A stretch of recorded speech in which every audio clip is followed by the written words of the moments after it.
ভার্সিটির প্রথম দিনে সিনিয়র আপুদের হাতে র্যাগিংয়ের শিকার হতে হয়েছে সাব্বিরকে। মধ্যবিত্ত পরিবারের সন্তান হচ্ছে সাব্বির।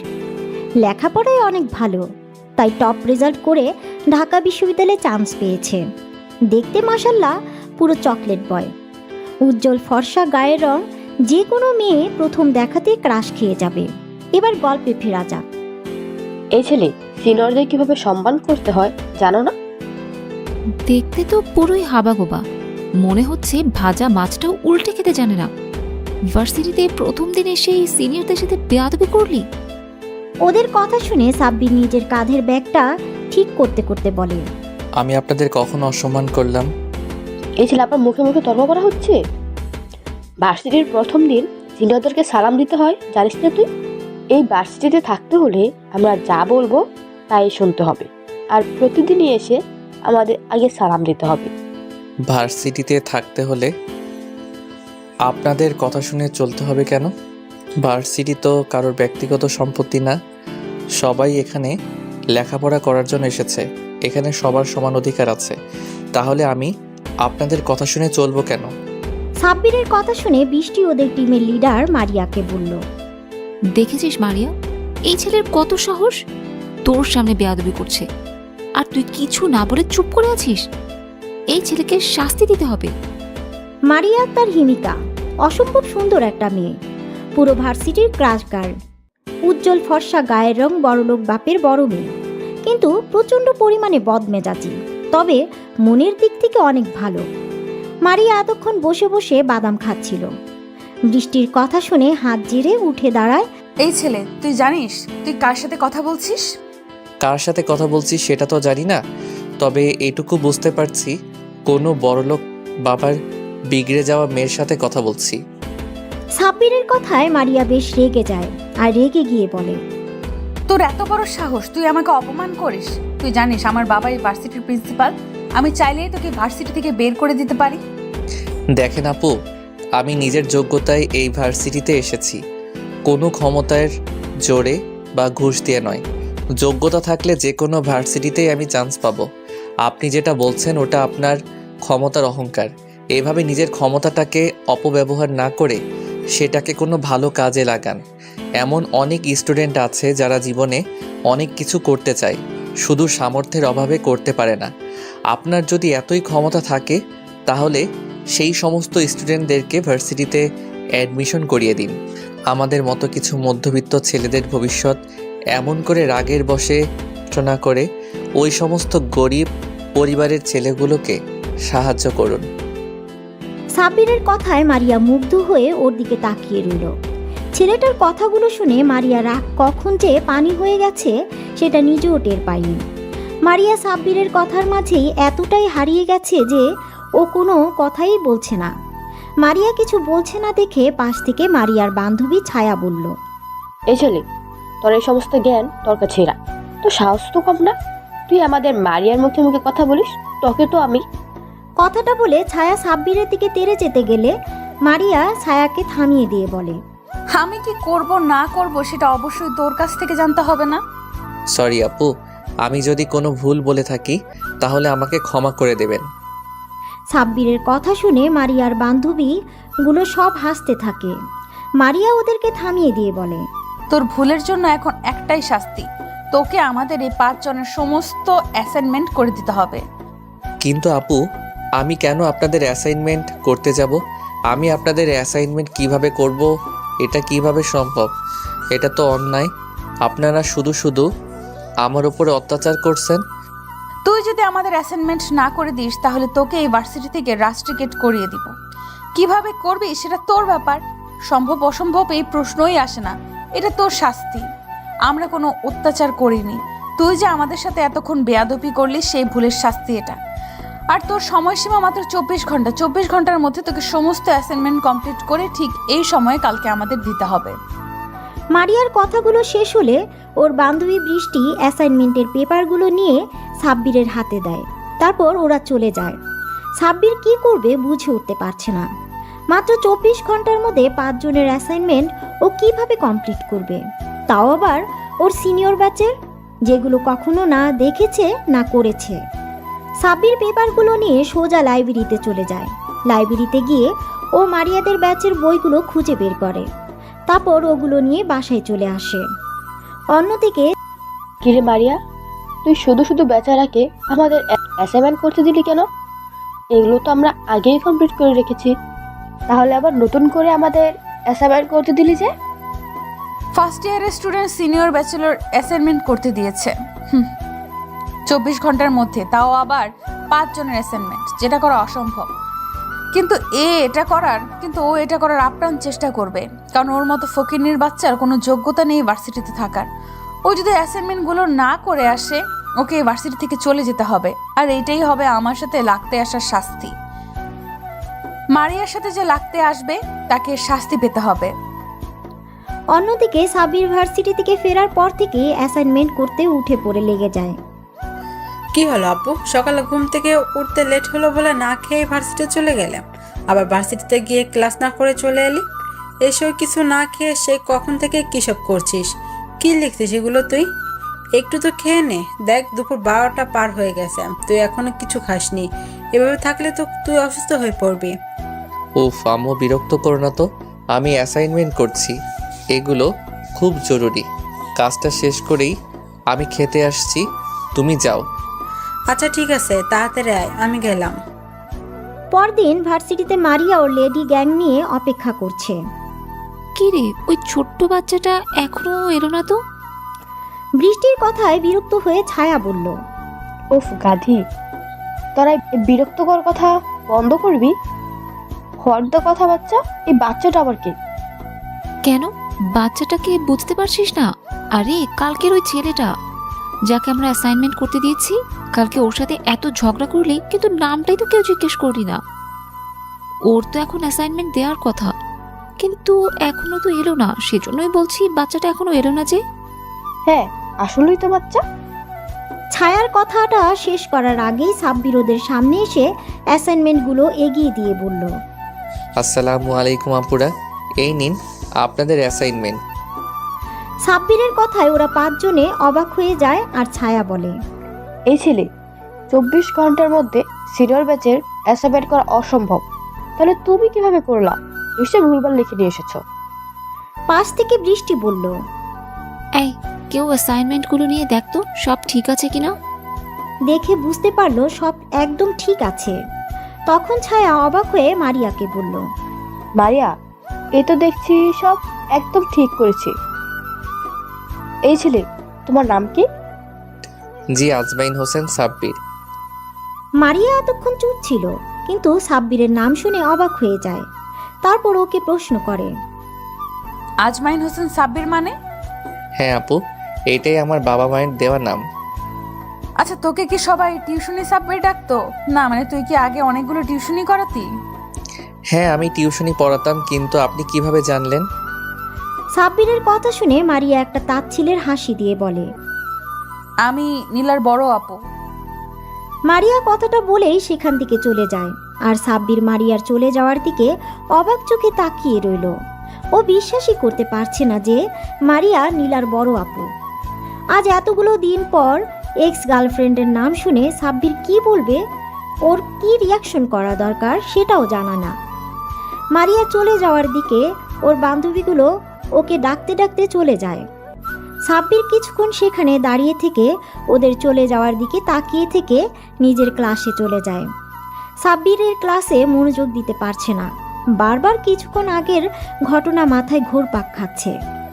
মারিয়া নীলার বড় আপু, কিছু একটা ভেবে দীর্ঘশ্বাস ফেলে সাব্বির সেদিনকার মতো কোনো মতে ক্লাস করে সাব্বির বাসায় চলে যায়। দেখতে দেখতে বেশ কয়েকটা দিন কেটে যায়। এই কয়েকদিন সাব্বির আর মারিয়াদের সামনে যায়নি। তারপর হঠাৎ একদিন ভার্সিটিতে কিছু ছেলে মিলে একটা মেয়েকে ডিস্টার্ব করছিল। সবাই সেখানে নীরব দর্শকের মতো দাঁড়িয়ে বিষয়টা দেখছিল, কেউ কোনো প্রতিবাদ করছে না। হঠাৎ ছেলেগুলোর মধ্যে একটা ছেলে মেয়েটার ওড়না নিয়ে নেয়। দূর থেকে বিষয়টা সাব্বির লক্ষ্য করতেই রাগে ওর মাথাটা ফেটে যায়।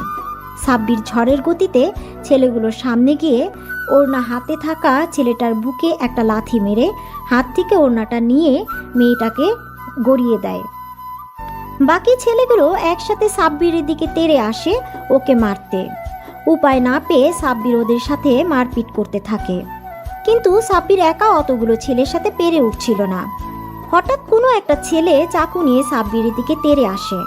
তারপর আর কিছু বোঝা ওঠার আগেই সাব্বিরের পেটে ঢুকিয়ে দেয়। এমন একটা দৃশ্য দেখে চারপাশটা স্তব্ধ হয়ে যায়। ভার্সিটিতে গন্ডগোল দেখে অনেক আগেই প্রিন্সিপাল পুলিশকে ফোন দিয়েছিল।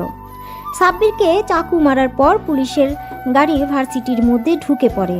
তারপর ভিড় ঠেলে ছেলেগুলো পালিয়ে যাওয়ার আগেই ওদের ধরে ফেলে। সাব্বির পেটে হাত দিয়ে মাটিতে লুটিয়ে পড়ে। ক্ষত স্থান অঝরে রক্ত পড়ছে। সাব্বির পড়ে যেতে কোথা থেকে যেন মারিয়া ছুটে আসে। সাব্বির বলে চিৎকার দিয়ে দৌড়ে ওর কাছে চলে আসে। ততক্ষণে সাব্বির তীব্র যন্ত্রণায় কাতরাচ্ছে। মারিয়া গিয়ে ওর মাথাটা নিজের কোলের উপরে নিয়ে কান্না করে দেয় আর বলে, সাব্বির, এই সাব্বির, কিচ্ছু হবে না তোমার। প্লিজ কেউ আমাকে একটু হেল্প করেন, ওকে হসপিটালে নিয়ে যেতে হবে। প্লিজ কেউ একটু অ্যাম্বুলেন্স ডাকো। কথাগুলো বলতে বলতে ভার্সিটিতে অ্যাম্বুলেন্স ঢুকে পড়ে। সাথে সাথে কতগুলো ওয়াচ বয় এসে সাব্বিরকে অ্যাম্বুলেন্সে উঠিয়ে দেয়। তারপর হসপিটালে নিয়ে যায়। ওরা আধ ঘন্টার মধ্যেই হসপিটালে চলে আসে। তারপর ভিতরে আসতেই সাব্বিরকে স্ট্রেচারে করে অপারেশন থিয়েটারের দিকে নিয়ে যাচ্ছিল। তখনই মারিয়া সাব্বিরের হাত ধরে কান্না করে বলে, তোমার কিছু হবে না সাব্বির, প্লিজ চোখ খোলো প্লিজ। সাব্বিরকে অপারেশন থিয়েটারে নিয়ে যায়। মারিয়া ঢুকতে গেলেই নার্স আটকে দেয় আর বলে, ম্যাম, আপনি কেবিনে ঢুকতে পারবেন না। অপারেশন থিয়েটারে কেউ এলাও নয়। আপনি আমার সাথে আসুন, কিছু ডকুমেন্টে আপনার সাইন লাগবে। নার্সের কথাতে মারিয়া নির্দ্বিধায় রিসিপশনে চলে যায় আর কিছু পেপার নিয়ে মারিয়ার সামনে দেয় আর বলে, ম্যাম, এখানে একটা সাইন করে দিন। আপনার সাইন ছাড়া আমরা ট্রিটমেন্ট শুরু করতে পারবো না। কিন্তু এগুলো কিসের পেপার? দেখুন ম্যাম, আপনার হাজব্যান্ডের অবস্থা ভালো নয়, তাই এই এগ্রিমেন্ট পেপারে আপনাকে সাইন করতে হবে। ট্রিটমেন্ট চলাকালীন সময় আপনার হাজব্যান্ডের কিছু হয়ে গেলে হসপিটাল কর্তৃপক্ষ দায়ী থাকবে না। ম্যাম, তাড়াতাড়ি সাইনটা করুন, ওনার অবস্থা খুবই খারাপ, লেট করা ঠিক হবে না। নার্সের মুখে হাজবেন্ড কথাটা শুনে মারিয়া অবাক হয়ে গেছে। তাও কিছু না ভেবেই পেপারে সাইন করে দিয়ে আবার দৌড়ে অপারেশন থিয়েটারের সামনে চলে যায়। মারিয়া হাউমাউ করে কান্না করছে। এর মাঝে মারিয়ার বান্ধবীরা চলে আসে। মারিয়াকে কান্না করতে দেখে ছায়া বলে, মারিয়া দোস্ত প্লিজ কান্না করিস না, দেখ সাব্বিরের কিচ্ছু হবে না। এবার সাব্বিরের আম্মু আব্বু কান্না করতে করতে হসপিটালে আসেন। ওদের সামনে এসে সাব্বিরের আম্মু কান্না করে মারিয়ার কাছে প্রশ্ন করে, সাব্বির, আমার সাব্বির, কি হয়েছে? তুমি কান্নাকাটি করো না, আমাদের ছেলের কিচ্ছু হবে না। আমার ছেলে অতটা দুর্বল না যে সামান্য একটু আঘাতে হেরে যাবে। তুমি এইভাবে কান্না করলে অসুস্থ হয়ে পড়বে। পরে তোমার ছেলে যদি দেখে তার জন্য কান্নাকাটি করে তুমি অসুস্থ হয়ে পড়েছ, তাহলে ছেলেটা অনেক কষ্ট পাবে। তুমি কান্নাকাটি বন্ধ করো। সাব্বিরের আব্বুর কথাতে আম্মুর কান্না বন্ধ করার বৃথা চেষ্টা করে। আম্মু এতক্ষণ মারিয়াকে খেয়াল করেনি। ওদেরকে দেখে আব্বু প্রশ্ন করে, আচ্ছা মামুনিরা, তোমরা কি সাব্বিরের ফ্রেন্ড? জি আঙ্কেল, আমরা সাব্বিরের ফ্রেন্ড। আচ্ছা, তোমরা বলতে পারবে আমার ছেলের এই অবস্থা হলো কিভাবে? মন্ত্রীর ছেলে আকাশ ভার্সিটিতে একটা মেয়েকে টিস করছিল, অসভ্যতামি করছিল। কেউ একটু প্রতিবাদও করেনি। সাব্বির ওখানে গিয়ে মেয়েটাকে প্রোটেক্ট করে, ওদের সাথে মারপিট করে। তখন ওদের মধ্যে থেকে একটা ছেলে সাব্বিরের পেটে চাকু ঢুকিয়ে দেয়। কোনো কিছু বোঝার আগে সাব্বির মাটিতে লুটিয়ে পড়ে। কথাটা বলা শেষ হতে সাব্বিরের আম্মু আবারও কান্না শুরু করে দেয়। তখন মারিয়া আম্মুর কাছে গিয়ে সান্ত্বনা দিয়ে বলে, আন্টি, আপনি কান্না করেন না প্লিজ। আপনি কান্না করলে অসুস্থ হয়ে পড়বেন। দেখবেন আপনার ছেলের কিচ্ছু হবে না, ওর কিছু হতেই পারে না। আল্লাহর কাছে দোয়া করুন, আল্লাহ সব ঠিক করে দিবে। এরই মাঝে অপারেশন থিয়েটার থেকে একটা নার্স বেরিয়ে এসে বলে, এখানে পেশেন্টের বাসার লোক কে আছেন? নার্সের কথাতে সবাই নার্স সামনে আসে। আম্মু অস্থির হয়ে নার্সকে জিজ্ঞাসা করে, আমার সাব্বির কিছু হয়নি তো? ও ঠিক আছে? ও ঠিক হয়ে গেছে তো? অসুস্থ হয়ে গেছে তাই না? আমাকে একটা বার আমার কলিজার টুকরার কাছে যেতে দিন প্লিজ। আমি আমার সাব্বিরের কাছে যাব। ম্যাম আপনি শান্ত হন, পেশেন্টের অবস্থা খুবই খারাপ। ইমিডিয়েটলি ও পজিটিভ ব্লাডের প্রয়োজন। আমাদের ব্লাড ব্যাংকে এখন ও পজিটিভ ব্লাড নেই। আপনারা জলদি ব্লাডের ব্যবস্থা করেন প্লিজ। নার্সের কথা শুনে সাব্বিরের আব্বু বলল, আমার রক্ত ও পজিটিভ, কিন্তু আমার সুগার আছে। এসব কথার মাঝে আম্মু অস্থির হয়ে বলে, আমার রক্ত নিন, যত রক্ত লাগে নিন, তবুও আমার সাব্বিরকে আমার কাছে ফিরিয়ে দিন। সাব্বিরের আম্মু, তুমি কান্না থামাও। আমাদের ছেলের কিচ্ছু হবে না। তুমি ওকে কি করে রক্ত দেবে? তোমার রক্তের সাথে ওর রক্তের মিল নেই। দেখুন, এসব বললে তো হবে না। রক্ত না পেলে পেশেন্টকে বাঁচানো যাবে না।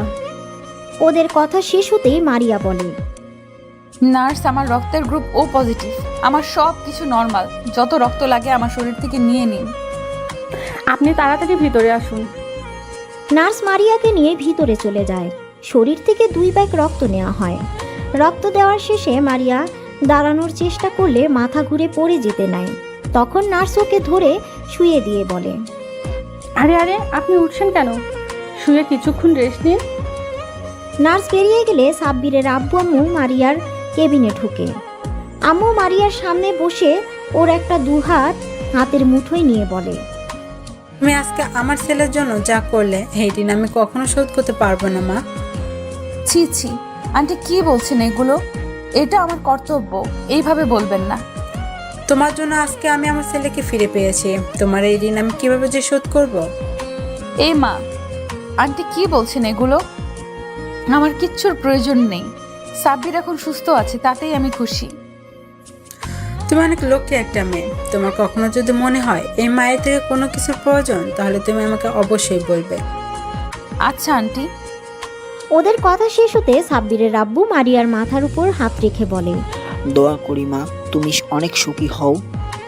আব্বুর কথায় মারিয়া মুচকি একটা হাসি দেয়। এর মাঝে নার্স এসে বলে সাব্বিরের জ্ঞান ফিরেছে। কথাটা শোনার সাথে সাথে মারিয়া ছুটে কেবিন থেকে বেরিয়ে সাব্বিরের কেবিনে চলে যায়। মারিয়ার এভাবে ছুটে যাওয়া দেখে সাব্বিরের আব্বু আম্মু অবাক হয়ে তাকিয়ে থাকে, কিন্তু বিষয়টা নিয়ে খুব একটা ভাবে না। তারপর ওরা সবাই সাব্বিরের কেবিনে গিয়ে দেখে ও মিটমিট করে তাকাচ্ছে। মারিয়া গিয়ে সাব্বিরের পাশে বসে। ওর একটা হাত হাতের মধ্যে নিয়ে বলে, তোমার এখন কেমন লাগছে? সাব্বির চোখ খুলে মারিয়াকে পাশে দেখে অবাক হয়ে যায়। পরক্ষণে আবার চারপাশে তাকিয়ে দেখে মারিয়ার বান্ধবী সহ ওর আব্বু আম্মু সেখানে দাঁড়িয়ে আছে। সাব্বিরের আব্বু আম্মুর দিকে তাকাতেই ওরা কাছে এসে দাঁড়ায়। আম্মু সাব্বিরের অন্য হাত ধরে কান্না করে দেয় আর বলে, তাকে কতবার বলেছি এসব মারপিট আর ঝামেলার মধ্যে জড়াবি না। তুই কখনো আমার কথা শুনবি না, সব সময় মারপিটের ভেতরে থাকবি। আজকে যদি তোর কিছু হয়ে যেত তাহলে আমাদের কি হতো? আমরা কি নিয়ে বাঁচতাম? তুই ছাড়া আমাদের আর কি আছে বল? আজকে যদি এই মেয়েটা না থাকতো, তোকে আমি কখনোই ফিরে পেতাম না। সাব্বিরের আম্মুর কথা শুনে মারিয়ার দিকে তাকায় আর প্রশ্ন করে, আম্মু কি বলছো তুমি এগুলো? আমি তো কিছুই বুঝতে পারছি না। উনি আমাকে বাঁচিয়েছে মানে? মেয়েটাই তোকে হাসপাতালে এনেছে, 2 ব্যাগ রক্ত দিয়ে আজকে তোকে বাঁচিয়েছে। ওই তো তোকে হাসপাতাল নিয়ে এসেছে। আজকে যদি ও না থাকতো তাহলে কি যে হতো ভাবাই যাচ্ছে না। এটা ভাবতে আমার অন্তরাত্মা কেঁপে উঠছে। এরপর থেকে তুই কখনো যদি মারপিটে করিস তাহলে আমাকে আর কখনো আম্মু বলে ডাকবি না। তুই আজকে আমাকে কথা দে, তুই আর কখনো মারপিটের ভিতরে যাবি না। ওর আম্মুর কথা শুনে মারিয়ার দিকে তাকায় আর ওর আম্মুকে উত্তর দেয়, আম্মু, আমি কথা দিলাম আর কখনো মারামারি ভিতরে যাব না। ওদের কথা শেষ হতে মারিয়া সাব্বিরের আম্মুকে বলে, আন্টি আপনি সাব্বিরের কাছে থাকেন, আমি বাসায় গেলাম। বাসায় ফিরতে লেট হলে আব্বু অনেক টেনশন করবে।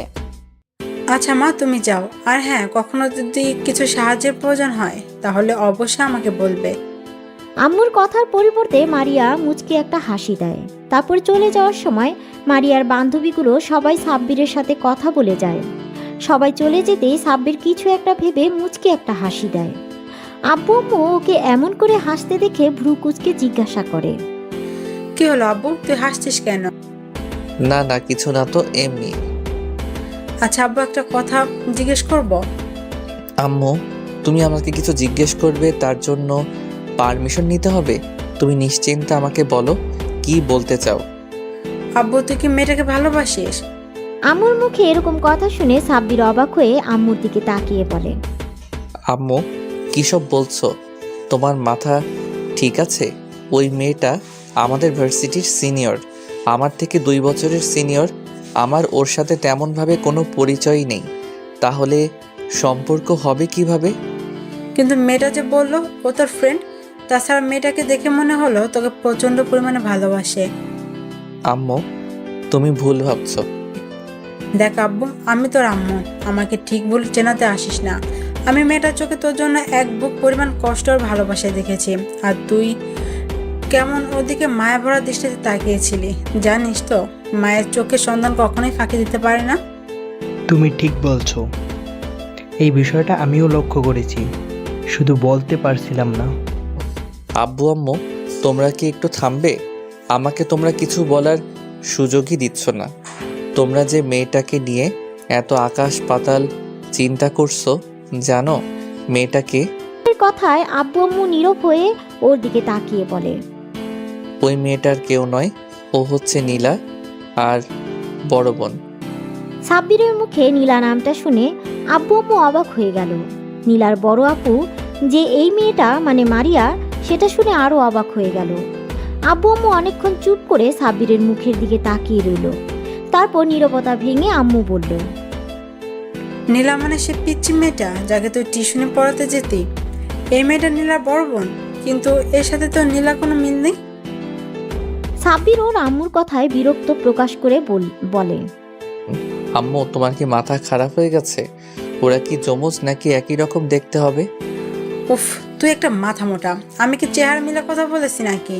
আমি বলতে চেয়েছি নীলা অহংকারী, বদমেজাজি আর জেদি একটা মেয়ে। শুধু নিজের জেদটাকে ধরে রাখতে তোর সাথে মিথ্যা ভালোবাসা অভিনয় করে তোকে মৃত্যুর মুখে ঠেলে দিয়েছিল, আর সেই মেয়ের বড় বোনে আজকে তোকে মৃত্যুর পর থেকে বাঁচিয়ে আনলো। সাব্বিরের আম্মুর কথা শুনে মুচকি একটা হাসি দেয়। পরক্ষণে আবার ওর আম্মুর মুখে এমন কিছু শুনে যা শোনার জন্য মোটেও প্রস্তুত ছিল না। তবে যাই বলো না কেন সাব্বির আব্বু, মেয়েটাকে কিন্তু আমাদের সাব্বিরের সাথে খুব সুন্দর মানাবে। যদিও সাব্বির থেকে 1 বছরের সিনিয়র, তাতে কি, মেয়েটাকে আমার বেশ পছন্দ হয়েছে। অহংকার নীলার থেকে তো ভালোই। আচ্ছা ঠিক আছে, অনেক কথা বলা হয়েছে। ছেলেটা এত বড় একটা ঝড় গেল, এখন আর কথা না বলে ওকে রেস্ট নিতে দাও, আর তুমি বাইরে চলো। আব্বু আম্মু কেবিন থেকে বেরিয়ে যায়, আর সাব্বির সেই পুরনো দিনের ভাবনাতে ডুব দেয়। দেখতে দেখতে 2টা দিন কেটে যায়। এই 2টা দিন সাব্বিরকে হসপিটালে থাকতে হয়েছিল। আজকে সাব্বিরকে ডিসচার্জ করা হবে। যাওয়ার আগে ক্ষত স্থানের ড্রেসিং করার জন্য একটা নার্স এলো। তারপর নার্স কিছু একটা ভেবে বলতে লাগলো, আচ্ছা, আপনার স্ত্রী তো আর এলো না, উনি কি অসুস্থ নাকি? নার্সের কথা শুনে সাব্বির যেন আকাশ থেকে পড়লো। ভাবছে ওর আবার বউ আসলো কোথা থেকে? সেখানে এখন অব্দি বিয়েটাই করলো না, সেখানে আবার বউ। সাব্বির অবাক হয়ে বলল, আমার বউ মানে? কেন, সেদিন ম্যাডামই তো আপনাকে হসপিটালে আনলো, ব্লাড দিল, এমনকি এগ্রিমেন্ট পেপারে সাইন করলো। সত্যি ভাগ্য করে এমন একটা বউ পেয়েছেন। উনি যদি আপনাকে হসপিটালে আনতে আর কয়েক মিনিট লেট করতো, তাহলে হয়তো আর আপনাকে বাঁচানো যেত না। তাছাড়া ম্যাডাম যে পরিমাণে কান্না করেছে আপনি ভাবতেও পারবেন না। যতক্ষণ আপনার ট্রিটমেন্ট হয়েছে ততক্ষণ উনি পাগলের মতো কান্না করেছে। আপনার জন্য যে পরিমাণে পাগলামি করছিল তাতে তো স্পষ্ট বোঝা যায় উনি আপনার স্ত্রী আর আপনাকে প্রচণ্ড পরিমাণে ভালোবাসে। নার্সের কথা শুনে সাব্বিরের অবাকের উপর অবাক হচ্ছে। ভাবতেই পারছে না ওরই এক্স গার্লফ্রেন্ডের বড় বোন নাকি ওর জন্য কান্না করেছে, এমনকি ওর জন্য এত কিছু করেছে।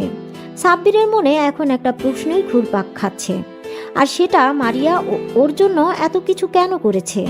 তাহলে কি আম্মু যেটা বলল সেটাই সত্যি? কিন্তু সেটা কিভাবে সম্ভব?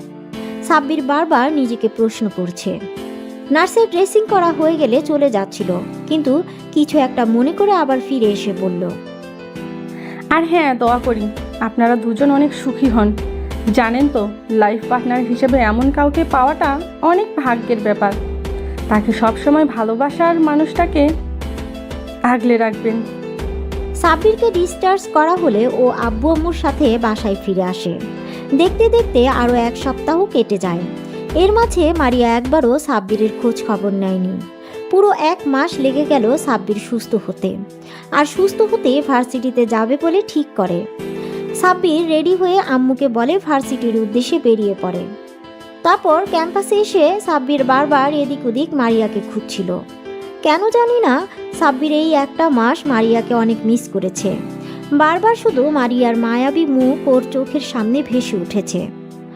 অনেকক্ষণ মারিয়াকে খুঁজেও যখন পেল না, তখন হতাশ হয়ে ক্লাসে চলে যায়। তারপর ক্লাস করতে থাকে। অন্যদিকে কি রে মারিয়া, আজ এতদিন পর সাব্বির ভার্সিটিতে আসলো আর তুই একটা বার ছেলেটার সাথে দেখা করলি না? এই কয়টা দিন তো পাগল হয়ে গিয়েছিলি ওকে দেখতে না পেয়ে, আর আজকে যখন ও এসেছে একটা বার ওর সামনেও যাচ্ছিস না। দেখলাম ও তোকে অনেকক্ষণ যাবৎ খুঁজছিল, অবশেষ না পেয়ে মুখটা মলিন করে ক্লাসে চলে গেল। আমি কিভাবে ওর সামনে যাব বলতে পারিস? সাব্বির নিশ্চয়ই এখন আমাকে ঘৃণা করে। আজব তো, তোকে ঘৃণা করবে কেন? কারণ আমি যে নীলার বোন, এটা জানার পর থেকে সাব্বির নিশ্চয়ই আমাকে ঘৃণা করে। সাব্বির হয়তো ভাবে আমিও নীলার মতো অহংকারী, বদমেজাজি আর প্রতারক। আর তার প্রমাণ তো আমি নিজেই দিয়ে দিয়েছি। ছেলেটা ভার্সিটির প্রথম দিন আসতেই ওর সাথে কি করলাম, তখন ও কি বলেছিল তোদের হয়তো মনে নেই, আমি নাকি বড়লোক বাপের বিগড়ে যাওয়া সন্তান। আর আমিও তো নীলার মতোই ওর দারিদ্রতার সুযোগ নিয়েছিলাম। ছেলেটা যে কয়টা দিন হলো ভার্সিটিতে আসছে, আমি প্রত্যেকটা দিন ওর সাথে রাফ বিহেভ করেছি। দেখ মারিয়া, আমরা সবসময় যেটা ভাবি সেটা কিন্তু হয় না। তুই কি জানিস আমরা নিজেরাই নিজেদের শত্রু? যে বিষয়টা নিয়ে আমরা ভয়ে থাকি সেই বিষয়টা নিয়ে আমরা এতটাই চিন্তা করে ফেলি যে যেটা হবার নয় সেটাও কল্পনায় চলে আসে। তারপর সেটার সম্মুখীন হবার সাহসও হয় না আমাদের। এভাবে ভুলভাল চিন্তাভাবনা বাদ দিয়ে সাব্বিরের সাথে দেখা করে কথা বল। ছেলেটার উপর দিয়ে এতটা ধকল গেছে, ওকে জিজ্ঞেস কর এখন কেমন আছে। ওকে একটু সময় দে।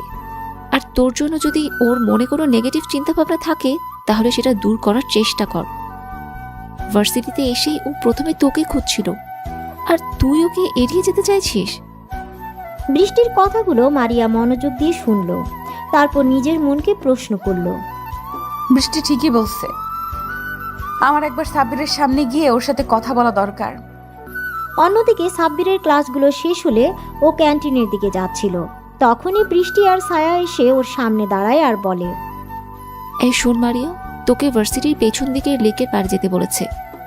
মারিয়া নামটা শুনে সাব্বিরের মুখে হাসির রেখা ফুটে ওঠে। তখন ও বলে, মারিয়া আপু আমাকে ডেকেছে, কিছু বলবে আমাকে? তোর সমস্যা কি বলতো? এত বেশি বুঝিস কেন সব বিষয়ে? তোকে না বললাম মারিয়া ডাকছে, তুই সেখানে না গিয়ে আমাদের প্রশ্ন করছিস। যে ডেকেছে তার থেকে শোন। সাব্বির আর এক মুহূর্ত সেখানে না থেকে ওখান থেকে ছুটে ভার্সিটির পেছনের দিকে লেকের পাড়ে চলে আসে। আসতেই খেয়াল করে মারিয়া একটা বেঞ্চে বসে আছে। মারিয়ার কোমর ছাড়িয়ে লম্বা চুলগুলো এলোমেলো বাতাস অবাধ্য বিচরণ করছিল। এতদিন পর মারিয়াকে দেখে সাব্বির একটা ঘোরের মধ্যে চলে যায়। ও গুটি গুটি পায়ে হেঁটে মারিয়ার পাশে গিয়ে বসে পড়ে। এতগুলো দিন পর সাব্বিরকে দেখে মারিয়ার ভেতরে অজানা শিহরণ খেলে গেল। মারিয়ার বুকের মাঝে নীল সমুদ্রের উথাল পাথাল ঢেউ বইতে শুরু করলো। মারিয়া লজ্জা মিশ্রিত এক চাহনিতে সাব্বিরের দিকে তাকায়। দেখে সাব্বির একটা ঘোর লাগা দৃষ্টিতে ওর দিকে তাকিয়ে আছে। সাব্বিরের নেশালো চাহনিতে মারিয়ার লজ্জাটা বেড়ে দ্বিগুণ হয়ে গেল। মারিয়া লজ্জা পেয়ে চোখ জোড়া নামিয়ে নিয়ে হালকা কাশি দেয়। কাশির আওয়াজে সাব্বিরের ঘোর কাটে আর আমতা আমতা করে বলে, মানে না, আসলে কেমন আছেন আপু? মারিয়া লজ্জা পেলেও সাব্বিরের মুখে আপু ডাকটা কেন জানি সহ্য করতে পারল না। মারিয়া রেগে আগুন হয়ে গেল আর বলল, ওই কুত্তা, বান্দর, বিলাই, হনুমান, হাতি, গন্ডার, মাথা মোটা, খাটাস, উল্লুক, ফাল্লুক, আমি তোর কোন জন্মের আপু? এমন ভাবে আপু বলছিস যেন আমি তোর মায়ের পেটের আপু।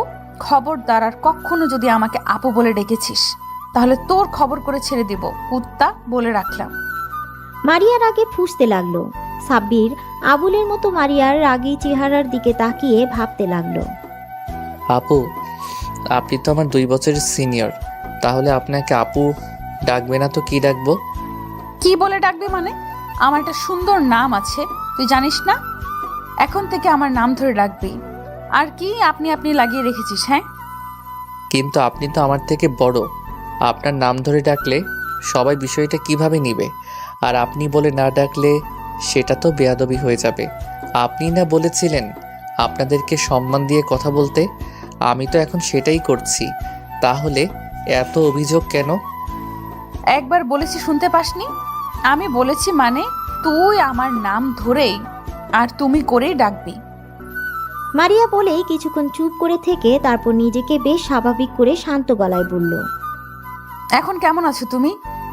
মারিয়ার মুখে তুমি ডাকটা শুনে সাব্বিরের ভেতরে মৃদু বাতাস বয়ে গেল। তারপরও বলল, আলহামদুলিল্লাহ ভালো আছি। আপনি কেমন আছেন?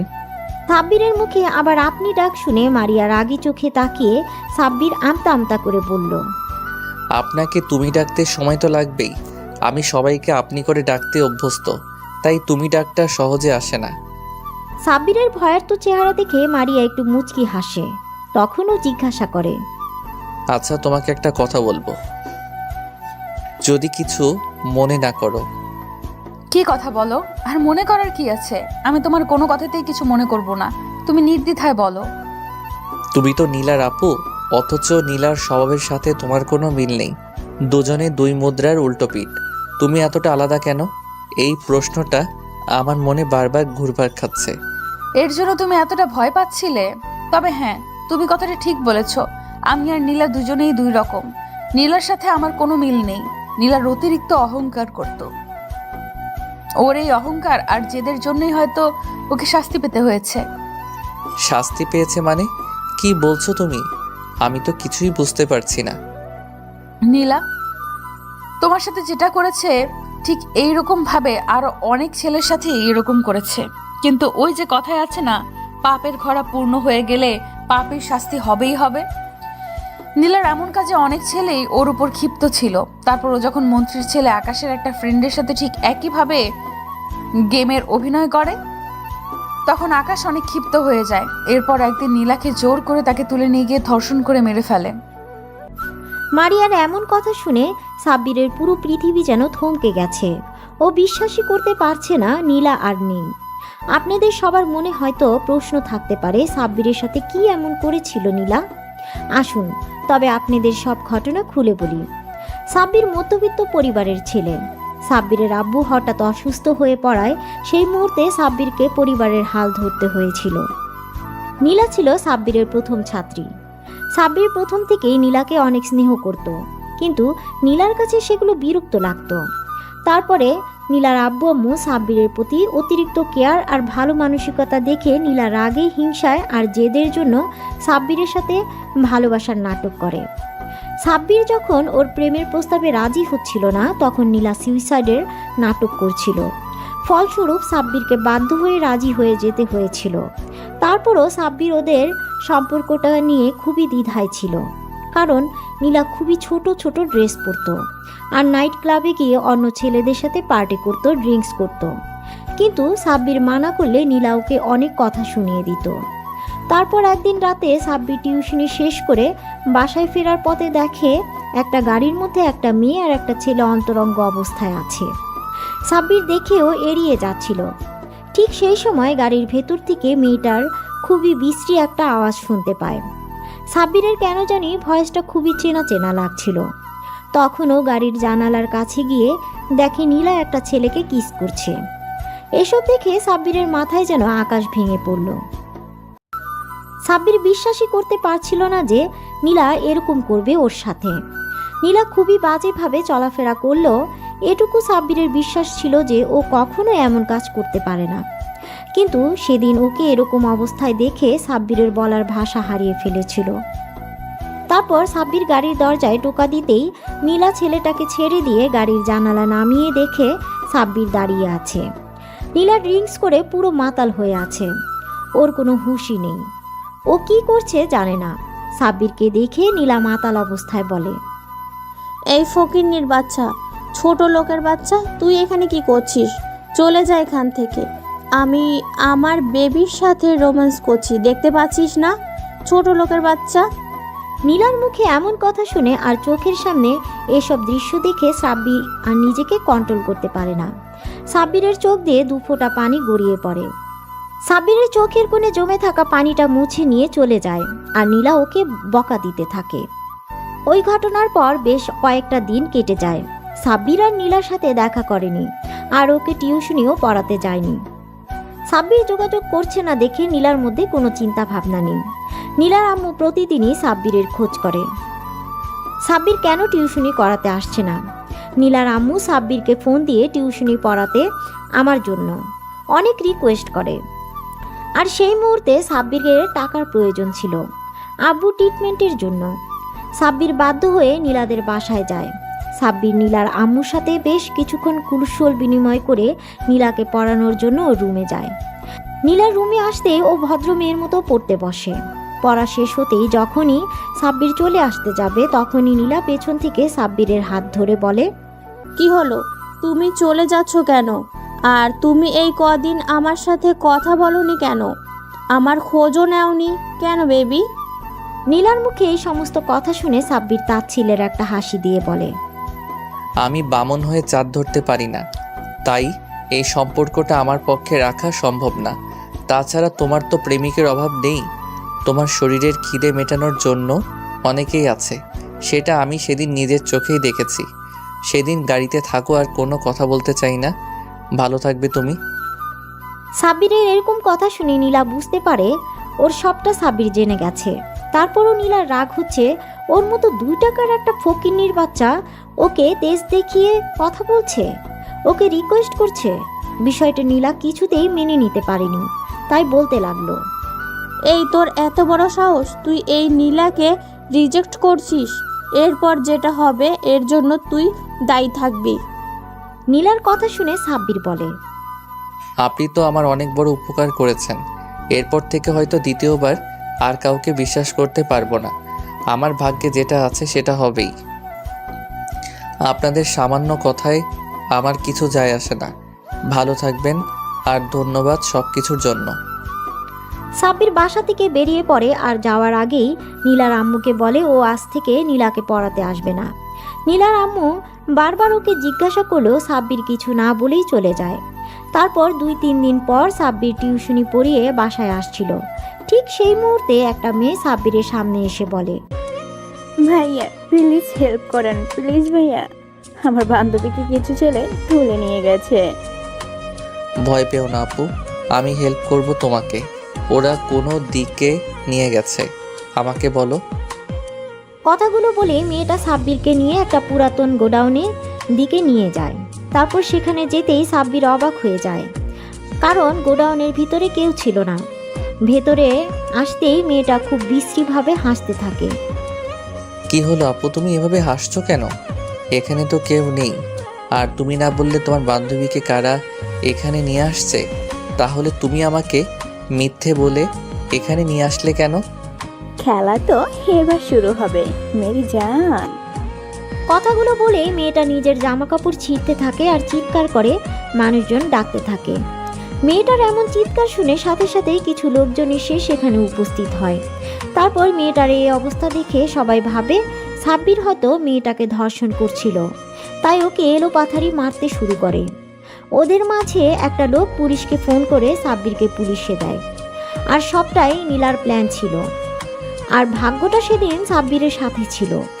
ওই থানার ওসি সাব্বিরের আব্বুর বন্ধু ছিল। উনি সাব্বিরকে খুব ভালোভাবেই চিনত। সাব্বির এরকম কোনো কাজ করতে পারে না, সেটা ওসি জানতো। তাই উনি সবটা খোঁজ খবর নিয়ে বুঝতে পারে সবটা একটা প্ল্যান ছিল। আর সেখানে এই ঘটনাটা সেই এরিয়ার সিসিটিভি ক্যামেরায় সব ধরা পড়ে যায়। তখন সাব্বিরকে ওসি ছেড়ে দেয়। সাব্বিরের আব্বু আম্মু এতটাই ভয় পেয়ে গিয়েছিল যে সেদিনই সাব্বিরকে নিয়ে এলাকা ছেড়ে চলে যায়। তারপর আর কি, বাকিটুকু তো আপনারা জেনে গেছেন। নীলা নিজের পাপে শাস্তি পেয়েছে। অন্যদিকে সাব্বির খুব কষ্ট করে আর পরিশ্রম করে অনেক ভালো রেজাল্ট করে এই ভার্সিটিতে চান্স পায়, তাই ওকে আবারও ঢাকাতে ফিরে আসতে হয়েছে। সাব্বির কখনো ভাবিনি যে এখানে এসে নীলার সম্পর্কে এরকম কথা শুনতে হবে। তো বর্তমানে ফেরা যাক। সাব্বির মারিয়ার মুখোমুখি বসে আছে। ও কি বলবে ভেবে পাচ্ছে না। হঠাৎ মারিয়া বলতে আরম্ভ করে, আর তুমি সেই সাব্বির যার সাথে আমার বোন এরকম করেছিল। এটা জানার পর থেকে লজ্জার জন্য আমি তোমার সামনে আসতে পারিনি। আমি আমার বোনের কাজের জন্য আমি তোমার কাছে ক্ষমা চাচ্ছি। নীলা যেটা করেছে তোমার সাথে সেটা হয়তো ক্ষমার অযোগ্য। এমনকি সেদিন হসপিটালেও এই জন্যই তোমার সামনে যেতে পারিনি। আরে না না, তোমাকে মাপ চাইতে হবে না। তোমার আর তোমার বোনের মধ্যে আকাশ পাতাল তফাৎ। তোমার বোনের থেকে আমি প্রথম থেকেই দূরে দূরে থাকতাম, কারণ ওকে আমার কখনোই পছন্দ ছিল না।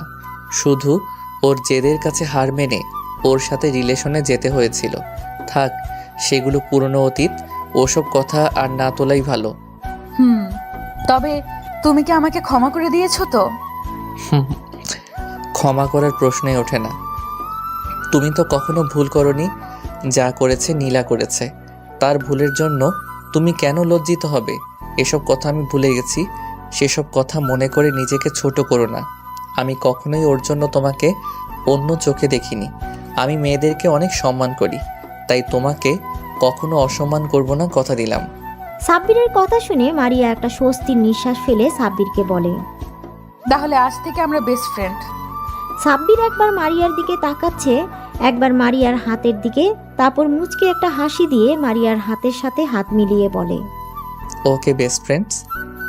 মারিয়া কিছুক্ষণ চুপ থেকে বলে, আচ্ছা, আমি একটা প্রশ্ন করব তোমাকে। বলো, কি বলবে? আচ্ছা, আমি তো নীলাকে পড়াতে যেতাম, কোনোদিন তো তোমাকে দেখিনি। আরে পাগল, আমি তো পড়াশোনার জন্য দেশের বাইরেই গিয়েছিলাম। নীলার হঠাৎ চলে যাওয়ায় আব্বু আম্মু অনেক ভেঙে পড়েছিল, তাই আমাকে দেশে ফিরে আসতে হয়েছে। তারপর আব্বু আম্মু আর আমাকে যেতে দেয়নি, এইখানে থেকে পড়াশোনাটা কন্টিনিউ করছি। নীলা চলে যাওয়াতে আব্বু আম্মু আমাকে চোখে হারায়, তাই কোথাও একা ছাড়ে না, সবসময় আমাকে চোখে চোখে রাখে, সামনে নিয়ে রাখে। ও আচ্ছা, বুঝলাম। এভাবে দেখতে দেখতে বেশ কয়েকদিন কেটে গেছে। আর এই কয়েকটা দিনে মারিয়া আর সাব্বিরের মাঝে খুব ভালো বন্ধুত্বপূর্ণ সম্পর্ক তৈরি হয়েছে। মারিয়া ধীরে ধীরে সাব্বিরের প্রতি অনেক দুর্বল হয়ে পড়েছে। মারিয়া এখন সাব্বিরকে ছাড়া কিছুই কল্পনা করতে পারে না। তারপরও সাব্বিরকে নিজের মনের কথা বলতে পারে না। এভাবে হঠাৎ একদিন সাব্বিরের ক্যান্টিনের দিকে যাচ্ছিল।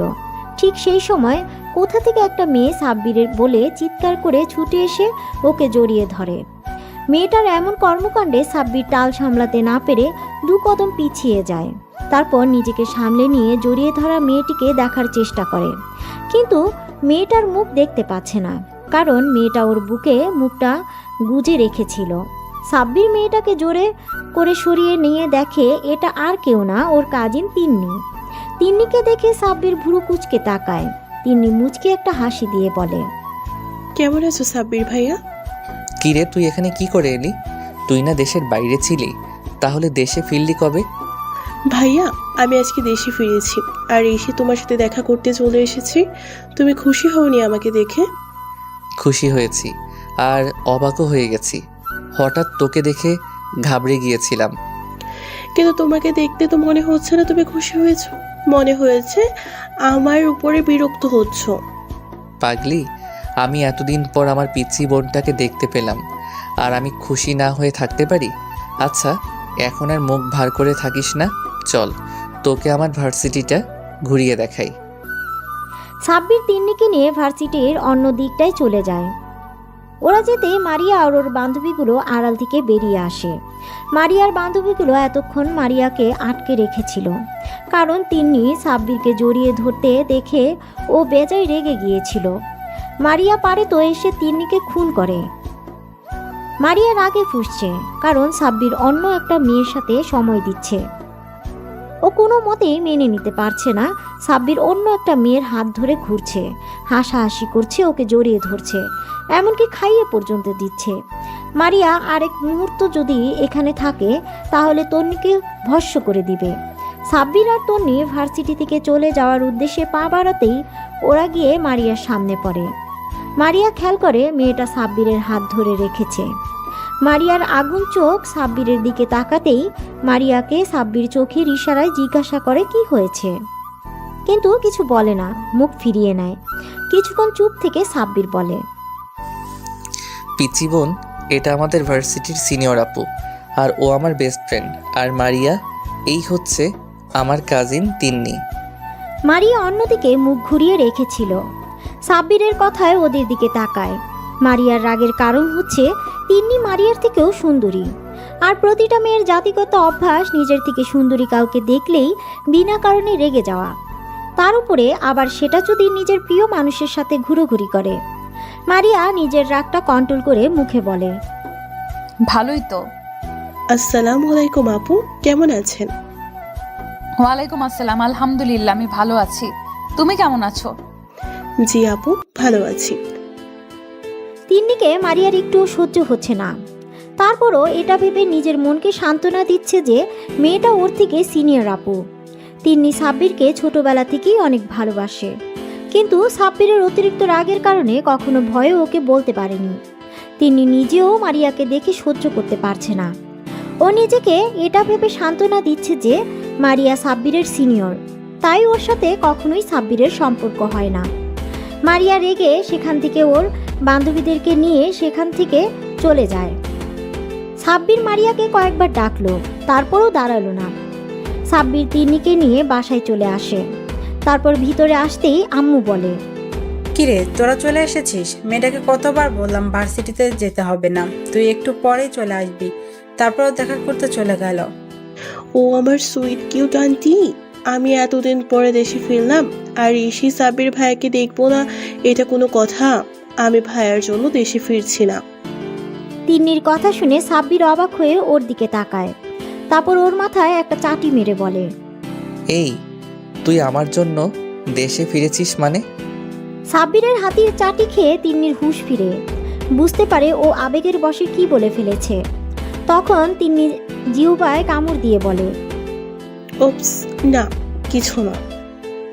কথাটা বলেই তিন্নি ছুটে নিজের রুমে চলে যায়। তিন্নির চলে যাওয়া দেখে আম্মু মুচকি হাসি দিয়ে বলে, পাগলি মেয়ে একটা। তিন্নির কথাগুলো সাব্বিরের কেমন জানি লাগলো। তারপরও বিষয়টাকে খুব বেশি পাত্তা না দিয়ে নিজের রুমে চলে যায়। রুমে এসে বিছানায় ধপ করে শুয়ে পড়ে আর ভাবতে থাকে যে মারিয়া তখন ওভাবে রেগে চলে গেল কেন। আচ্ছা, এই মেয়ে সবসময় এমন করে কেন? আমি যদি কোনো মেয়ের সাথে কথা বলি তাও রেগে যায়, আগুন চোখে তাকিয়ে থাকবে, কখনো কোনো মেয়ের সাথে ফ্রেন্ডশিপ করতে দেয় না। এমন কেন করে মেয়েটা? আর আজকে কিনা শেষমেশ তিন্নিকে আমার সাথে দেখেও রেগে গেল। ও গড, আমি পাগল হয়ে যাব। কথাগুলো ভাবতে ভাবতে সাব্বির ঘুমিয়ে পড়ে। দেখতে দেখতে আরও কিছুদিন কেটে যায়। এই কয়েকদিনে মারিয়া সাব্বিরের সাথে ভালোভাবে কথা বলেনি, আর সাব্বিরও মারিয়াকে সময় দিতে পারেনি, কারণ তিন্নি সবসময় ওর সাথে থেকেছে। তিন্নির কারণে সাব্বির মারিয়াকে একটা কলও দিতে পারেনি। কয়েকটা দিন পর ঘটনা, সাব্বির সেদিন ক্লাস করছিল, তখন প্রিন্সিপাল স্যার এসে বলে, অ্যাটেনশন প্লিজ, সবার উদ্দেশ্যে বলা হচ্ছে, আগামী পরশুদিন আমাদের ভার্সিটি থেকে দুটো ব্যাচকে ট্যুরে নিয়ে যাওয়া হবে। তোমাদের ব্যাচ আর তোমাদের সিনিয়র একটা ব্যাচকে সিলেক্ট করা হয়েছে।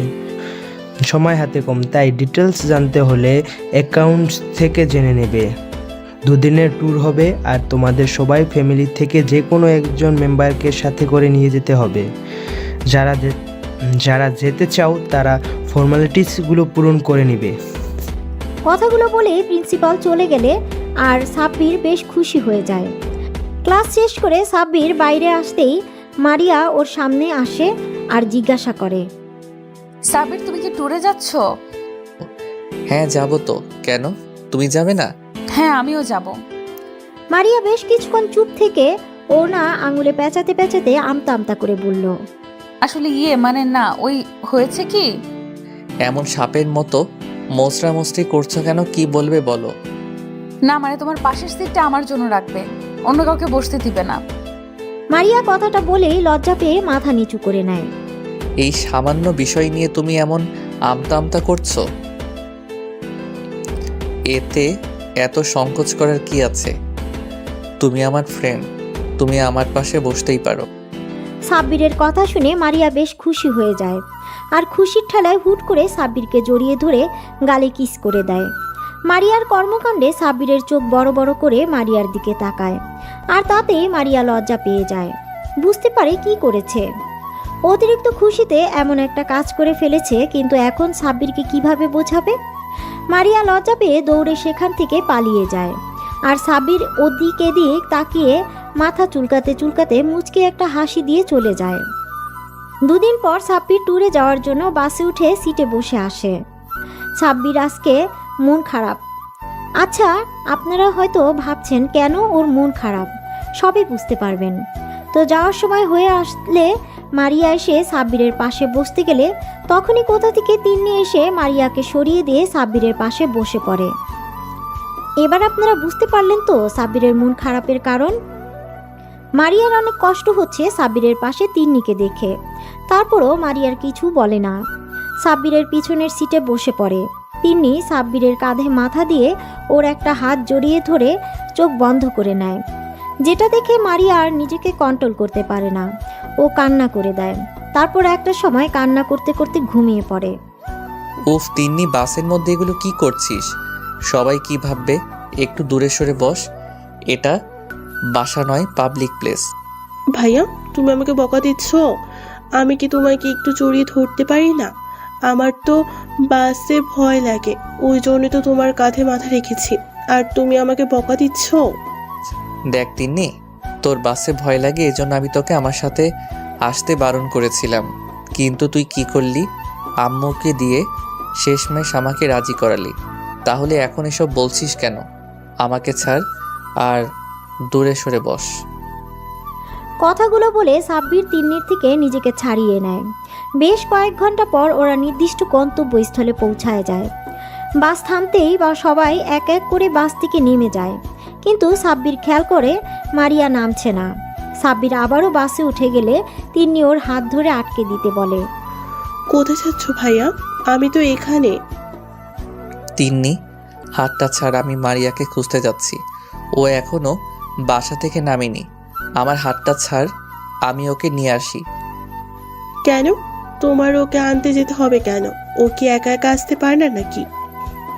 উনি কি আনন্দ? কোনো বাচ্চা আসতে পারবে না? ও বাসা থেকে নামলো কি নামলো না তাতে তোমার কি? সব সময় তোমাকে কেন যেতে হবে?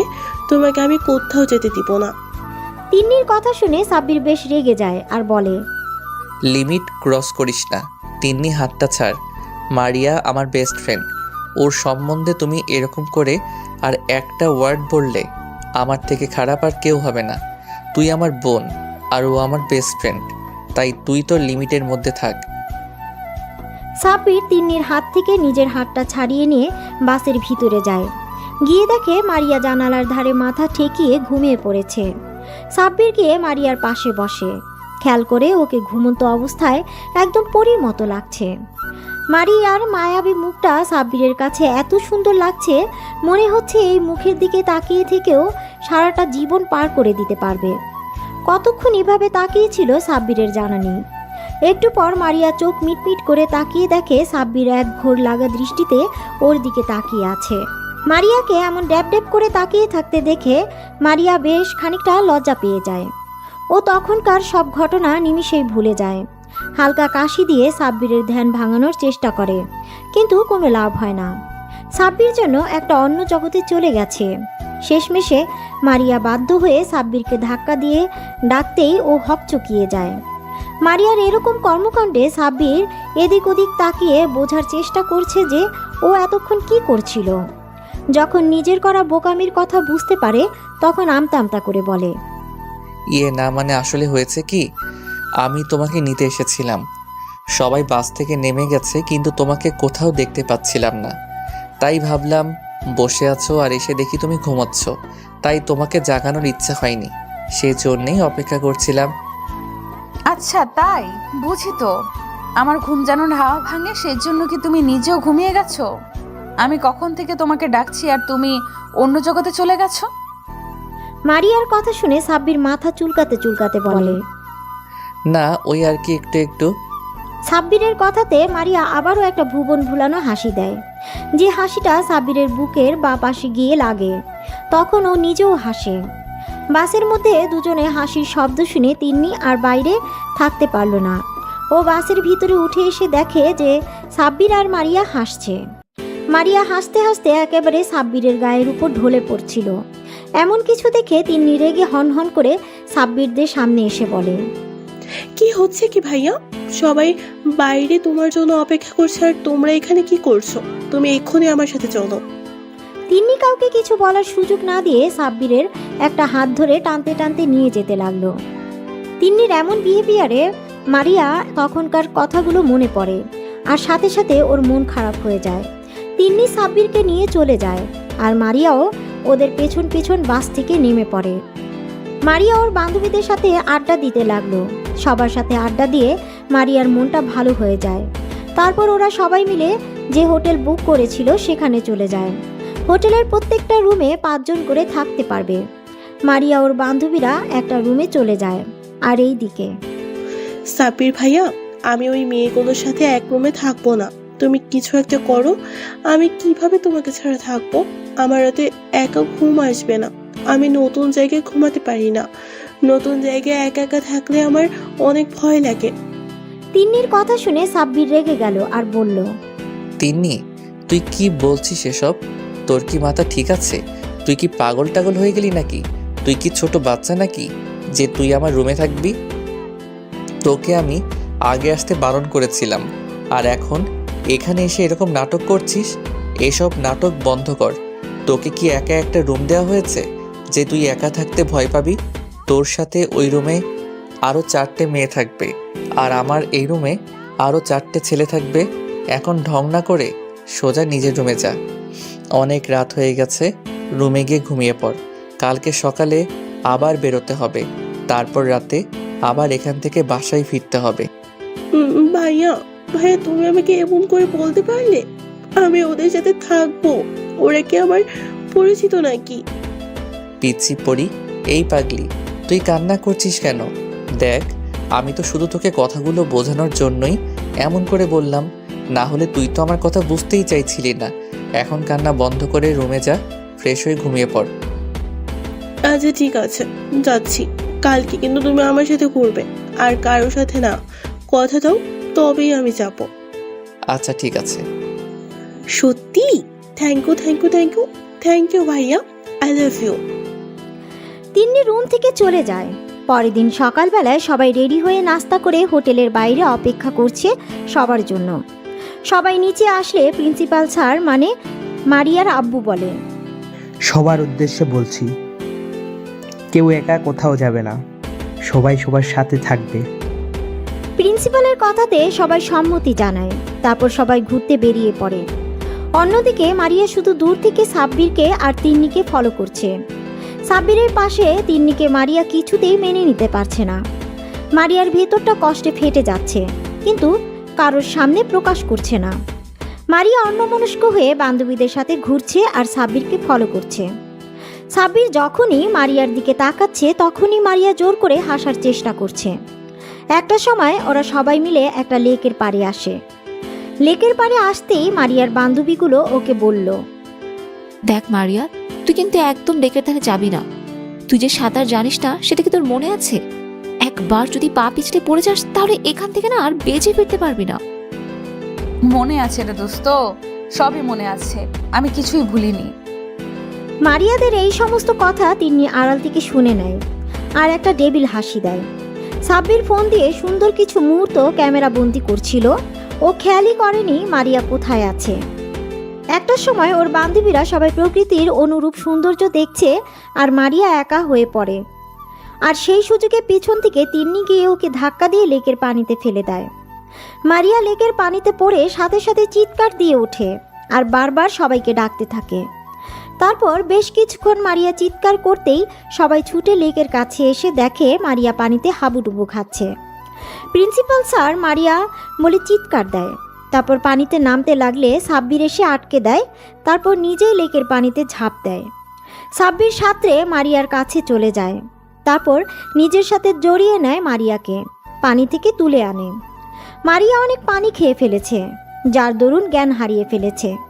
সাব্বির মারিয়াকে পাড়ে শুইয়ে দেয়।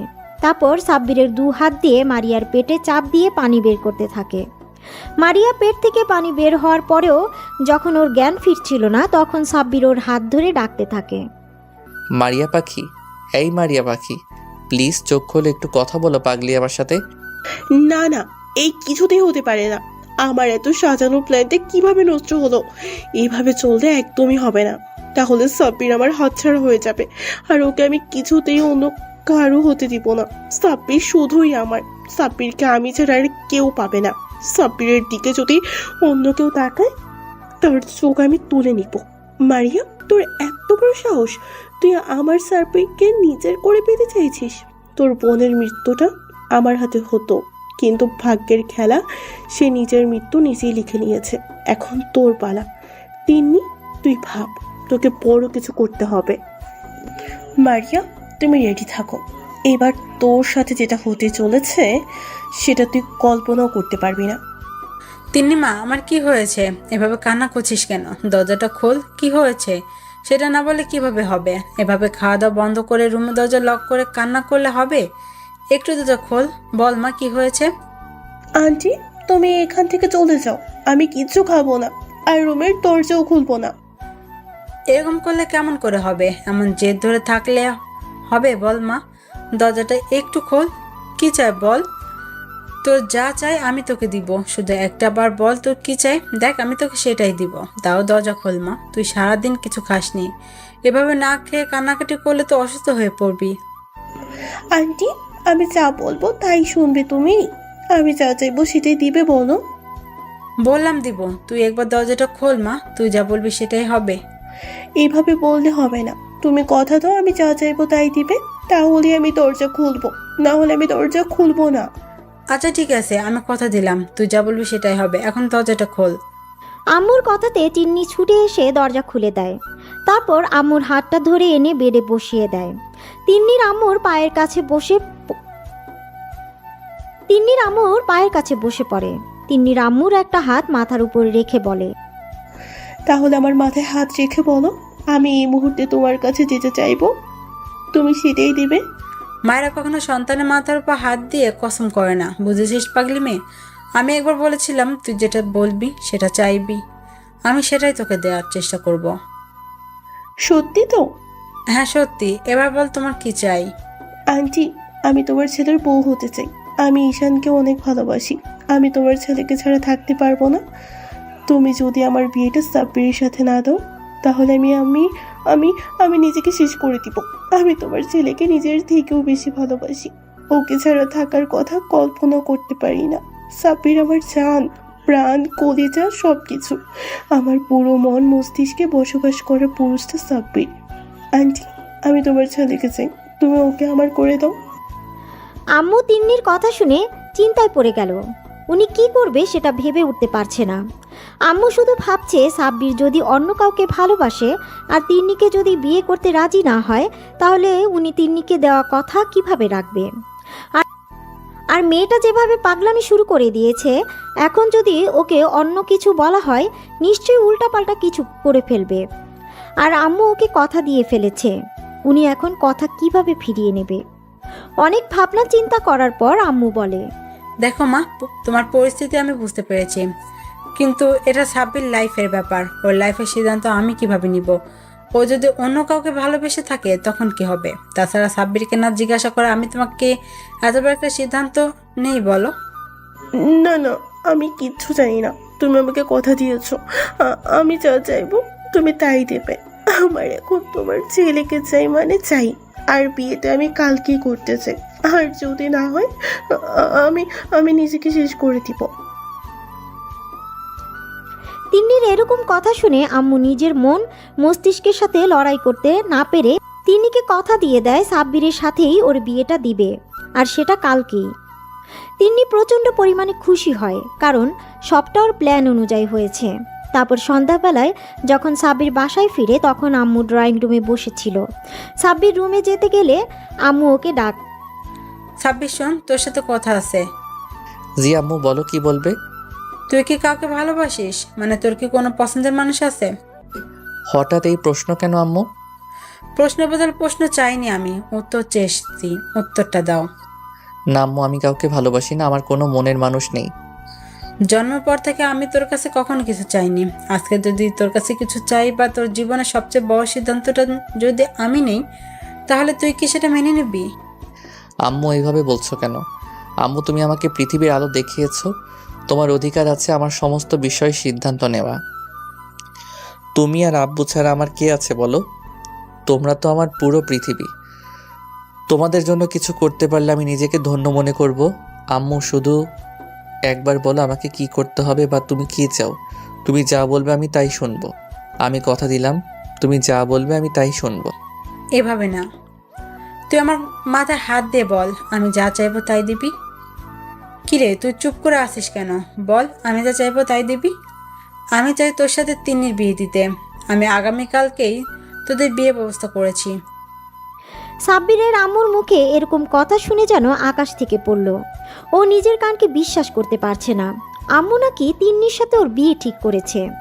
আম্মুর কথাটা শুনে সাব্বিরের বুকটা ধক করে ওঠে, কারণ সাব্বিরের এই কয়দিনে খুব ভালোভাবেই বুঝতে পেরেছে ও মারিয়াকে প্রচণ্ড পরিমাণে ভালোবাসে, আর ওকে ছেড়ে থাকার কথা কল্পনাও করতে পারে না সাব্বির।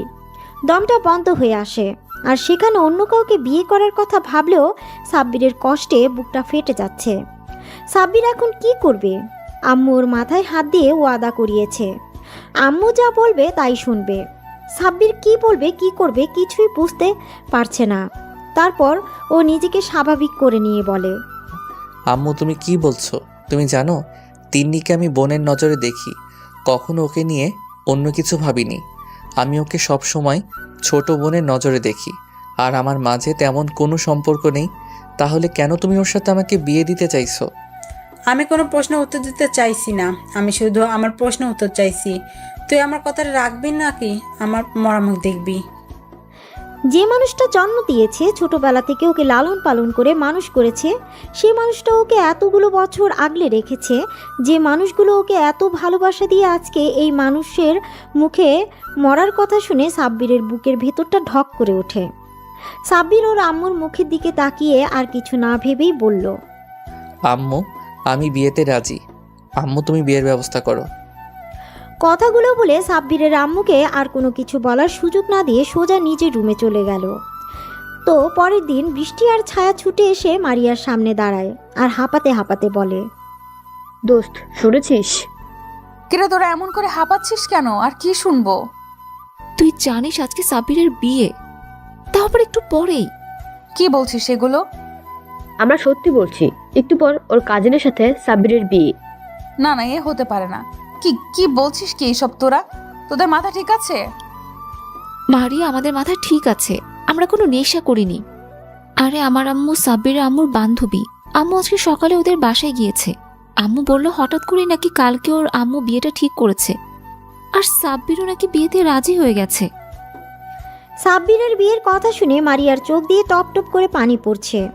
ওর বুকের মধ্যে অসহ্য রকমের যন্ত্রণা শুরু হয়ে গেছে। মারিয়ার কোনো কিছু না ভেবেই সাব্বিরের বাসার দিকে ছুটতে থাকে। তারপর কিছুটা এসে একটা সিএনজি করে সাব্বিরদের বাসার সামনে চলে আসে। মারিয়া সিএনজি থেকে নেমে ভাড়া মিটিয়ে দিয়ে ছুটে বাসার গেটে দরজার সামনে গিয়ে এক নাগাড়ে কলিং বেল দিতে থাকে। একটা সময় আম্মু এসে দরজা খুলে দিতেই দেখে মারিয়া দাঁড়িয়ে আছে। মারিয়াকে দেখে আম্মু বলে, আরে মামনি, তুমি ভেতরে আসো। তুমি অনেক ভালো একটা দিনে আসছো। আজকে আমার ছেলের বিয়ে। আন্টি, সাব্বিরের রুম কোনটা? উপরে গিয়ে ডান দিকে রুমটা।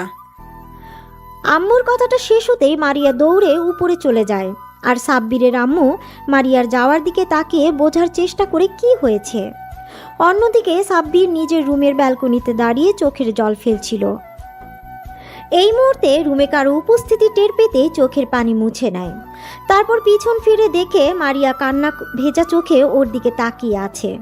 মারিয়া ছুটে সাব্বিরের কাছে এসে ওর শার্টের কলার ধরে বলে, ওই তোর সাহস কি করে হয় আমাকে ছেড়ে অন্য কাউকে বিয়ে করার? তুই জানিস না আমি তোকে ছাড়া বাঁচবো না, তোকে ভালোবাসি। তুই কি আমার চোখের ভাষা বুঝিস না? সাব্বির, আমি তোকে ছাড়া বাঁচতে পারবো না। তুই এই বিয়েটা কখনো করবি না। তুই শুধুই আমার, তুই অন্য কারো না। সাব্বির এতক্ষণ নিজের মনকে এটা বলে সান্ত্বনা দিচ্ছিল যে মারিয়া ওর সিনিয়র আপু, আর মারিয়া হচ্ছে অনেক ধনী পরিবারের মেয়ে। ও কখনো সাব্বিরকে ভালোবাসতে পারে না। সাব্বির মারিয়াকে পাগলের মতো ভালোবাসে, তারপর ও ভালোবাসে সেটা না বলায় রয়ে গেছে। অন্যদিকে মারিয়া সাব্বিরকে এতটা বেশি ভালোবাসে সেটা বলার আগেই সাব্বির ওর লাইফ থেকে হারিয়ে যাচ্ছে।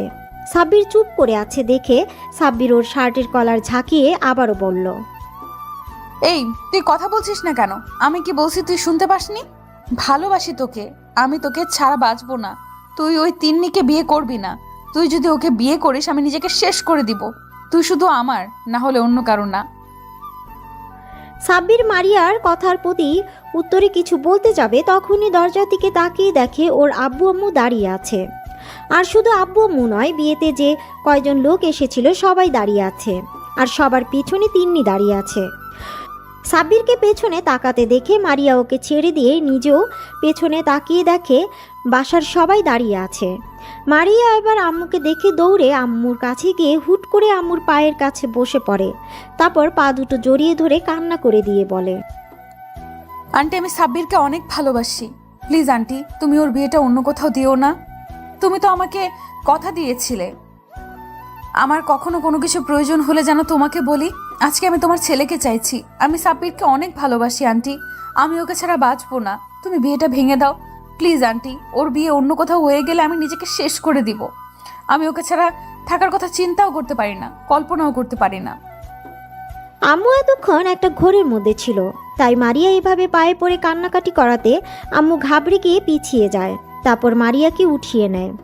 আম্মু বুঝতে পারছে না এখন কি করবে। এদিকে তিন্নি সাব্বিরকে না পেলে মরে যাবে, আর এদিকে মারিয়া যদি সাব্বিরকে না পায় ও মরে যাবে। আম্মু এমন একটা পরিস্থিতির মধ্যে পড়ে গেছে যেখানে উনি যেদিকে যাবে তার উল্টো দিকে সমস্যাটা বাড়বে। মারিয়া আম্মুকে ছেড়ে আব্বুর পায়ে পড়তে গেলে ওনার আব্বু মারিয়াকে আটকে দেয়। মারিয়া আবার সাব্বিরের কাছে যায়, তারপর ওর পায়ের কাছে বসে বলতে থাকে, সাব্বির তুমি শুধু আমার, তুমি অন্য কাউকে ভালোবাসতে পারো না। তুমি শুধু আমাকে ভালোবাসবে। তুমি এই বিয়ে কিছুতেই করতে পারো না। তুমি আমাকে ছাড়া অন্য কাউকে বিয়ে করবে না, বলে দাও। আমি তোমাকে ভালোবাসি, তোমাকে ছাড়া বাঁচবো না। আর তুমিও আমাকে ভালোবাসো, সেটা আমি জানি। দেখো মামুনি, তুমি কান্না বন্ধ করো। আমি তোমাকে কথা দিয়েছিলাম, তুমি আমার সাথে কখনো কিছু চাইলে আমি তোমাকে দেওয়ার চেষ্টা করব। তিন্নি এতক্ষণ চুপ ছিল। হঠাৎ আম্মুর মুখে এরকম কথা শুনে ও চিৎকার দিয়ে বলে, এই মেয়ে, তোমার এত বড় সাহস! তুমি আমার সাব্বিরকে আমার থেকে কেড়ে নিতে চাইছো? তোকে তো আমি। কথাটা বলে তিন্নি মারিয়াকে আম্মুর কাছ থেকে ছাড়িয়ে নিয়ে যখনই থাপ্পড় মারতে যাবে তখনই কেউ একজন তিন্নির হাত ধরে ফেলে। তিন্নি হাতের দিকে তাকাতে অবাক হয়ে যায়, কারণ তিন্নির হাত আর কেউ নয়, সাব্বির ধরেছে। সাব্বির তিন্নির হাতটা এক ঝটকা দিয়ে সরিয়ে দেয়। তিন্নি টাল সামলাতে না পেরে 2 কদম পিছিয়ে যায়। আর ঠিক সেই মুহূর্তেই মারিয়ার বান্ধবীগুলো সব ওদের বাসায় আসে। ওদের সাথে একটা ছেলেও আসে। তখন ছায়া বলে, অনেক হয়েছে তিনি, তোমার নাটক তামাশা। এবার আমি তোমার আসল মুখোশ সবার সামনে খুলে দিব। ছায়ার সাথে থাকা ছেলেটিকে, নিশাত, তোমার কাছে যেটা আছে সেটা সবাইকে দেখাও। নিশা তোর হাতে থাকা মোবাইলটি থেকে একটা ভিডিও অন করে সবার সামনে ধরে, যেখানে স্পষ্ট দেখা যাচ্ছে তিন্নি মারিয়াকে লেকের পানিতে ধাক্কা মেরে ফেলে দিয়েছে। এবার ছায়া বলে, সেদিন লেকের পানিতে মারিয়া পড়ে যায়নি, তিনি ওকে ইচ্ছে করে ফেলে দিয়েছিল যাতে ওর পথের কাঁটা সরে যায়। কারণ ও জানতো মারিয়া সাব্বিরকে পছন্দ করে, তাই তো ওসব প্ল্যান করে সাজিয়েছি। আসলে এই মেয়ে কখনো সাব্বিরকে ভালোই বাসেনি, এটা ওর একটা জেদ। ওর মতো মেয়ে কখনো কাউকে ভালোবাসতে পারে না। এই ভিডিও দেখে আর ছায়ার এই সমস্ত কথা শুনে সবাই অবাক চাহনিতে তাকিয়ে আছে। ওরা ভাবতেও পারছে না তিন্নি এরকম একটা মেয়ে। আম্মু এমন কিছু দেখে ধক করে বসে পড়েছে। তারপর আব্বুকে আম্মুকে উঠিয়ে নেয়। তখন আম্মু উঠে এসে তিন্নির সামনে দাঁড়িয়ে ওর গালে ঠাস ঠাস করে 2 থাপ্পড় মেরে দিয়ে আর বলে, আমার প্রথম থেকেই তোকে খুব সন্দেহ লাগতো, তাই তো আমি তোর সাথে বিয়ে দিতে চাইনি আমার ছেলের। কিন্তু তুই যে এত বাজে একটা মেয়ে সেটা জানতাম না। এবার আম্মু সাব্বিরের সামনে যায়। তারপর সাব্বিরের গালে ঠাস করে 2 থাপ্পড় মেরে দেয় আর বলে, এই, তুই এখনো ওই পাথর মূর্তির মধ্যে দাঁড়িয়ে আছিস? তুই জানিস না তোকে এখন কি করতে হবে? সাব্বির গালে হাত দিয়ে দাঁড়িয়ে আছে। ঠিক সেই মুহূর্তে আবারও বাসার সামনে পুলিশ গাড়ি এসে থামায়। তারপর কতগুলো পুলিশ বাসার ভিতরে ঢুকে তিন্নিকে অ্যারেস্ট করে নেয়। তিন্নি মারিয়াকে নয়, ওর বোন নীলাকে ধর্ষণের পেছনে দায়ী, আর সেটা সবাই পুলিশের থেকে জানতে পারলো। এবার আম্মু অবাক হয়ে বলে, তুই কখন পুলিশকে ফোন করলি? সাইড থেকে সাব্বুরের আব্বু বলে, এতক্ষণ তো তোমাদের নাটক তামাশা দেখছিলাম, আমি কিছুই বলিনি। তুমি আমার ছেলেকে তোমার মাথায় হাত দিয়ে কসম করালে, তাও আমি কিছু বলিনি। কিন্তু এখন তুমি আমার ছেলেকে মারলে কেন? পুলিশকে আমি ইনফর্ম করেছি আরও 1 ঘন্টা আগে, কারণ আমি আগে থেকে এই মেয়ের চরিত্র সম্পর্কে জানতাম। শুধু সম্পর্কের খাতিরে কিছু বলতাম না, কিন্তু যখন দেখলাম তুমি এই মেয়ের সাথে আমার ছেলের বিয়ে ঠিক করেছো, তখন আমি বিশ্বাস করতে পারছিলাম না। আমি বারবার ভাবছিলাম তুমি কিভাবে আমার ছেলের জীবনটা নষ্ট করে দিচ্ছ। তুমি একটাবারও আমাকে জানানোর প্রয়োজন মনে করোনি। তুমি এত সব সিদ্ধান্ত একাই নিয়েছো, তাও আমি কিছু বলিনি। কিন্তু এখন তুমি যে আমার ছেলের গায়ে হাত তুললে কেন, এসব আমি পরে দেখে নিব। তার আগে ইন্সপেক্টর ওকে নিয়ে যান। তখন সাব্বির পাথরের মূর্তির মতো চুপ থাকলেও ওর চোখে পানি গড়িয়ে পড়ছে। বুকের মাঝে চেপে রাখা কষ্টটা আর দমিয়ে রাখতে পারিনি। মারিয়া এতক্ষণ অবাকের পর অবাক হচ্ছিল, কিন্তু হঠাৎ সাব্বিরকে কান্না করতে দেখে মারিয়ার বুকের ভিতর ধক করে ওঠে। ও ছুটে সাব্বিরের সামনে গিয়ে দাঁড়ায়। সাথে সাথে সাব্বির ওকে 2 হাতে শক্ত করে বুকের সাথে জড়িয়ে ধরে কান্না করে দেয়। সাব্বির যেন ভুলেই গেছে যে রুমের মধ্যে সবাই আছে। তারপর একটা সময় মারিয়াকে ছাড়িয়ে নিয়ে ওর সারা মুখে পাগলের মতো চুমু খেতে থাকে আর বলতে থাকে, ভালোবাসি ভালোবাসি ভালোবাসি, অনেক ভালোবাসি তোমাকে। ওদের কাণ্ড দেখে আব্বু আম্মু আর মারিয়ার বান্ধবীরা সবাই একসাথে কাশি দেয়। আর বৃষ্টি বলে, আমরা কিন্তু সবাই এখানে আছি। যত ভালোবাসা আছে সব বিয়ের পর দেখিও, আমাদের সামনে দেখাতে হবে না। আমরা এখনো সিঙ্গেল। আমাদের কষ্ট তো একটু বোঝেন দুলা ভাই। কথাটা বলতেই সবাই একসাথে হেসে দেয়। তারপর সবাই ড্রয়িং রুমে এসে মারিয়ার আব্বু আম্মুর জন্য অপেক্ষা করে। কিছুক্ষণের মধ্যে মারিয়ার আব্বু আম্মু চলে আসে। মারিয়ার আব্বু আম্মুকে সবটা বলা হলে মেয়ের সুখের কথা ভেবে ওরা আর দ্বিমত করেনি। ওরা জানে সাব্বির যথেষ্ট ভালো একটা ছেলে, ওদের মেয়ের জন্য সুযোগ্য পাত্র। ওরা তো ওদের মেয়ের জন্য এমন একটা ছেলেই খুঁজছিল যে ওদের মেয়েকে প্রচণ্ড পরিমাণে ভালোবাসবে। সবার সম্মতি পেয়ে কাজীকে আসতে বলে। কাজী সাহেব, বিয়ের কাজ শুরু করেন, সাফল্যের জন্য করতে হবে। কাজী সাহেব বিয়ের কাজ শুরু করে। একটু পরে কাজী সাহেব মারিয়াকে কবুল বলতে বললে মারিয়া 3 বার কবুল বলে দেয়। তারপর কাজী সাহেব সাব্বিরকে কবুল বলতে বললে ও মারিয়ার দিকে তাকিয়ে 3 বার কবুল বলে দেয়। ওরা দুজন একটা পবিত্র বন্ধনে আবদ্ধ হয়ে যায়।